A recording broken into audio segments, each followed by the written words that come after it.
आज मैं आपको भूमिका के बारे में बता रही हूँ। रोल। भूमिका की अवधारणा का सर्वप्रथम प्रयोग मनोविज्ञान में व्यक्ति के व्यवहार एवं मनोविश्लेषण के संदर्भ में वैज्ञानिकों द्वारा किया गया। समाजशास्त्र में भूमिका को परिस्थिति का गतिशील या व्यवहारिक पहलू माना जाता है। परिस्थितियाँ धारण की जाती हैं जबकि भूमिकाओं का निर्वाह किया जाता है। एक परिस्थिति धारण करने के कारण समाज जिस प्रकार के कार्यों की व्यक्ति से अपेक्षा करता है वही भूमिका कहलाती है। भूमिका परिस्थिति का व्यवहारात्मक एवं गत्यात्मक पहलू है। एक व्यक्ति अपनी परिस्थिति से संबंधित भूमिका का निर्वाह कैसे करेगा, यह कई बातों पर निर्भर करता है। जैसे वह अपने कर्तव्यों के प्रति कितना जागरूक है, अपने दायित्व निर्वाह करने के लिए कितना कठिन परिश्रम करता है, उसमें कर्तव्यनिष्ठता कितनी है, वह समाज के आदर्श नियमों के प्रति कितना सजग है और एक साथ कितनी भूमिकाएं निभा रहा है आदि। अधिक क्षमता एवं अनुभव रखने वाला व्यक्ति अपनी भूमिका का निर्वाह अच्छी प्रकार से करता है। आनुवंशिकता की व्यक्ति की भूमिका निर्वाह की क्षमता को प्रभावित करती है। कोई भी व्यक्ति किसी पद पर कब तक बना रहेगा, ये इस बात पर निर्भर है कि वह अपनी भूमिका का पालन कितनी कार्यकुशलता से करता है। समाज में कोई भी भूमिका अकेली या एक पक्षीय नहीं होती है। प्रत्येक भूमिका का महत्व अन्य परिस्थितियों एवं भूमिका के संदर्भ में ही होता है। उदाहरणार्थ, एक अध्यापक अपनी भूमिका छात्रों, एक डॉक्टर अपनी भूमिका रोगियों और एक राजा अपनी भूमिका प्रजा के संदर्भ में ही निभाता है। एक व्यक्ति अपने जीवन काल में अनेक परिस्थितियां धारण करता है, उनके अनुसार ही वह अलग अलग प्रकार की भूमिकाएं भी निभाता है। ऑसबर्न एवं निमकॉफ के अनुसार भूमिका एक समूह में एक विशिष्ट पद से संबंधित सामाजिक प्रत्याशाओं एवं व्यवहार प्रतिमानों का एक योग है, जिसमें कर्तव्यों एवं सुविधाओं दोनों का समावेश होता है। भूमिका की विशेषताएं। भूमिका को और अधिक स्पष्ट रूप से समझने के लिए मैं आपको भूमिकाओं की कुछ विशेषताओं का उल्लेख करूंगी। भूमिका का संबंध उन व्यवहारों की संपूर्णता से है जिनकी एक विशिष्ट परिस्थिति धारण करने के कारण समूह अथवा समाज द्वारा अपेक्षा की जाती है। भूमिका का निर्धारण संस्कृति एवं सामाजिक मानदंडों के आधार पर होता है। समाज में कोई भी भूमिका अकेली या एक पक्षीय नहीं होती, वरन वह सदैव दूसरी परिस्थितियों या भूमिकाओं के संदर्भ में ही निभाई जाती है। भूमिका का संबंध परिस्थिति से जुड़ा होता है। चूँकि परिस्थितियाँ प्रदत्त और अर्जित दो प्रकार की हैं, अतः भूमिकाएं भी प्रदत्त और अर्जित होती हैं। भूमिका गतिशील और परिवर्तनशील है। एक ही भूमिका विभिन्न लोगों द्वारा और विभिन्न समयों एवं संस्कृतियों में भी अलग अलग प्रकार से निभाई जाती है। प्रत्येक व्यक्ति उसे प्रदान की गई भूमिका का निर्वाह अपनी योग्यता, क्षमता, रुचि, मनोवृत्ति आदि के आधार पर ही करता है।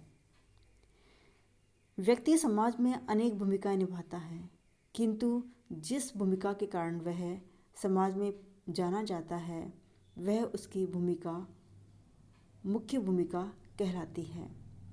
अन्य छोटी मोटी भूमिकाओं को सामान्य भूमिका कहते हैं।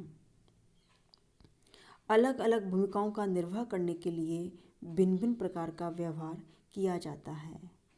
सभी भूमिकाओं का निर्वाह एक ही प्रकार के व्यवहार द्वारा नहीं किया जाता। प्रत्येक भूमिका के साथ कुछ न कुछ अधिकार एवं सुविधाएं जुड़ी होती हैं। प्रस्तुति और भूमिका का समाजशास्त्रीय महत्व। Sociological importance of status and role, इसके बारे में बता रही हूँ मैं आपको। प्रस्तुति एवं भूमिका मिलकर ही समाज व्यवस्था का निर्माण करते हैं और सामाजिक संगठन को सुचारू रूप से चलाने के लिए इनमें पारस्परिक संतुलन एवं तालमेल होना आवश्यक है। प्रस्तुति व भूमिका समाज में श्रम विभाजन कर सामाजिक कार्यों को सरल बना देती है। ये समाज में सामाजिक नियंत्रण बनाए रखने में योग देते हैं, क्योंकि प्रत्येक प्रस्तुति एवं भूमिका से संबंधित सामाजिक प्रतिमान एवं नियम होते हैं और व्यक्ति से उनके अनुरूप आचरण करने की अपेक्षा की जाती है। ये व्यक्ति का समाजीकरण करने में भी योग देते हैं, क्योंकि व्यक्ति के जन्म के पूर्व ही ये समाज में विद्यमान होते हैं और व्यक्ति उनके अनुसार आचरण करना सीखता है।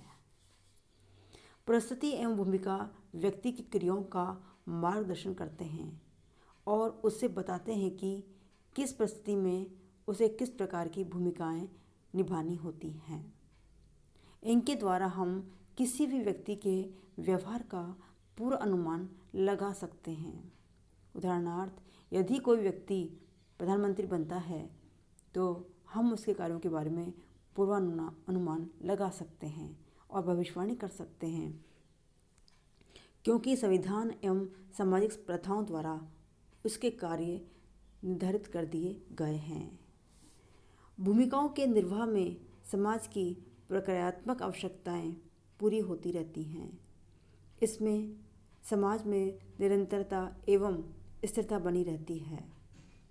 एक प्रस्तुति और उससे संबंधित भूमिका व्यक्ति में एक विशेष प्रकार की मनोवृत्ति को जन्म देते हैं।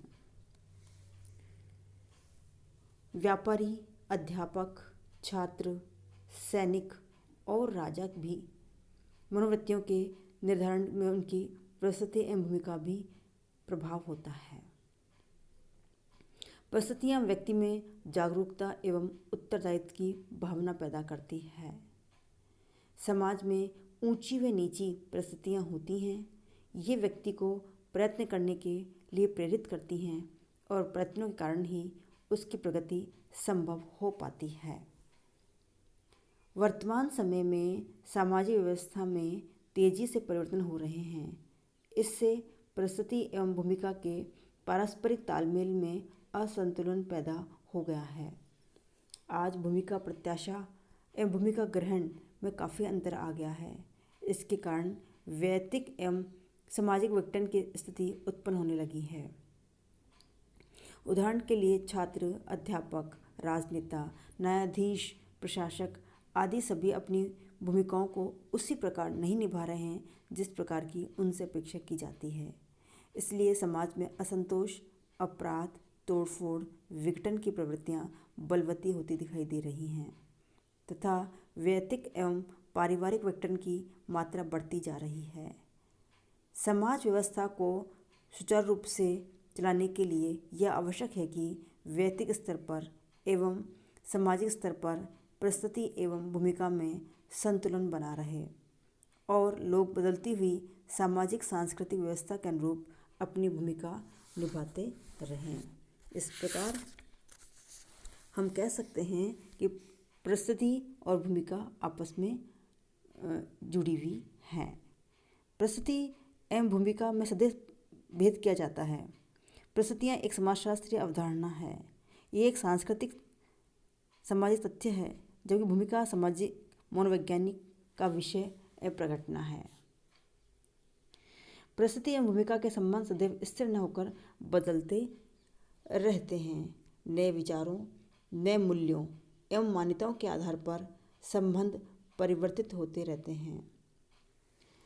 प्रस्तुति एवं भूमिका का इतना घनिष्ठ संबंध है कि दोनों को एक ही सिक्के के दो पहलू कहा जा कहा जाता है।